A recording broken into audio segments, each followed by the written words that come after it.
भारतीय इतिहासात अनेक राजे त्यांच्या शौर्य आणि ऐश्वर्यासाठी ओळखले जातात, परंतु पटियालाचे महाराजा भूपिंदर सिंग हे त्यांच्या विलासी जीवनशैलीसाठी एक वेगळीच ओळख निर्माण करतात.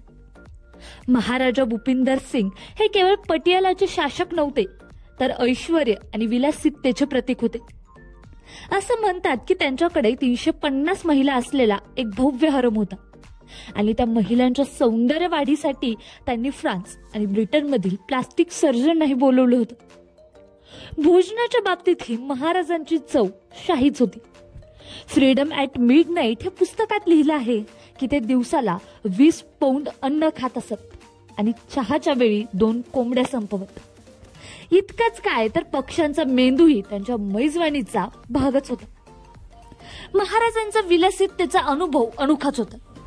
असं म्हणतात की त्यांनी बर्फाने भरलेला स्विमिंग पूल तयार केला होता आणि जेथे ते त्यांच्या आवडत्या महिला त्यांच्या अवतीभोवती ठेवायचे, जेणेकरून त्या विस्कीचा ग्लास त्यांच्या हातात देतील.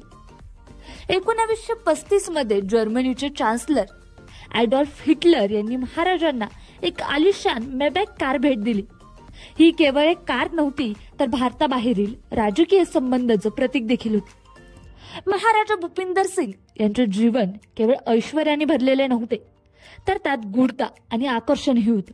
त्यांच्या जीवनशैलीचा थाट हा आजही लोकांना थक्क करतो.